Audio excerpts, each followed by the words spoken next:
haleluya, haleluya. Biratungana. Uruwera Imana nzima, Imana ishimwe.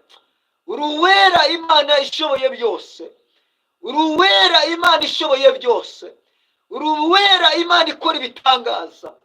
Uruwera Imana igibasha guhindura imihe. Uruwera Imana igibasha kubaka nemaovele ibitari byubatse bikubakika. Imana ishimwe. Uruwera Imana y'ibitangaza. Uruwera Imana y'imirimo. Uruwera Imana ishoboye byose. Uruwera Imana ikora imirimo nefode ege ibiruta cyane ibyo twibwira. Kora imirimo, kora ibitangaza, ongera kubaka uru rugo mu izina rya Yesu, ongera kurwubaka. Ndarusengeye imbaraga z'Imana, imbaraga z'Imana, imbaraga z'Imana, imbaraga z'Imana, imbaraga z'Imana zijya zibasha kubaka ingo zikubakika. Nizo duhamagaye mu izina rya Yesu, nizo duhamagaye mu izina rya Yesu, nizo duhamagaye mu izina rya Yesu. Reka ukora imirimo n'ibitangaza, reka wigaragaze muri uru rugo, wiheshe icyubahiro kuko uri Imana nzima. Niko dusenze twizeye mu izina rya Yesu. Amen, amen, amen. Urakoze, Imana iguha umugisha. Turagushimiye wowe ubanye natwe kandi ukadukurikira. Neshavo Audrey egele tami ejano savo Audrey. Reka nkubwire ngo ukore subscribe kuri rubuga kugira ngo tujye turushaho kubana umunsi ku wundi, tubone imirimo, kugira ngo turusheho kubana tubona imirimo ndetse n'ibitangaza.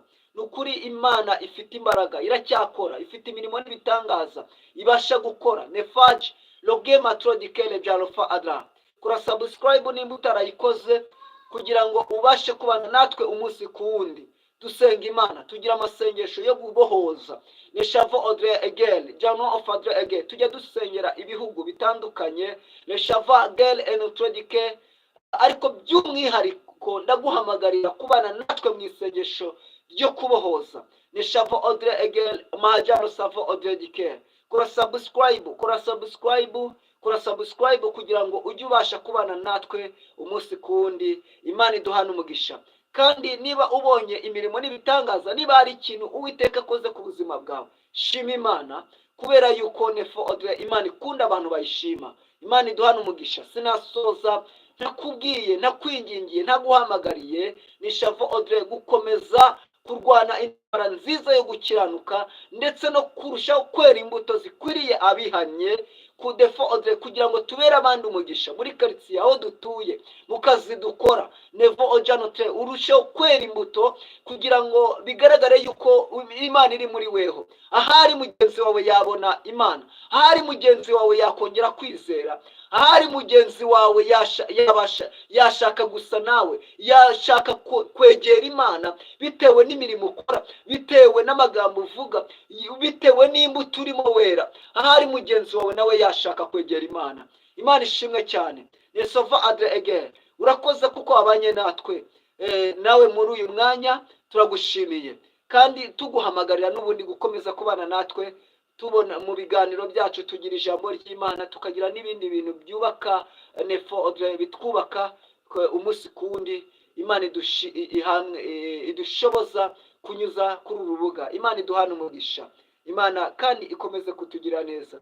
Reka dusenga Imana, dushima Imana ko yabanye natwe. Imana turagushimiye ko wabanye natwe muri uyu mwanya. Komeza gufasha mwene data no kubana na buri umwe wese kugira ngo abashe kwera imbuto zikwiriye uwihannye. Kandi Uwiteka Nyiringabo Imana, imbaraga zawe zimushoboze kurwana intambara yo gukiranuka, bityo ahagarare adatsinzwe n'uburiganya bwa Satani. Urakoze Uwiteka, komeza kubana na buri umwe wese. Niko dusenze twizeye mu izina ry'Umwami wacu Yesu Kristo. Amen, amen, amen. Imana iguha umugisha kandi Imana ikwiteho mu izina rya Yesu. Amen.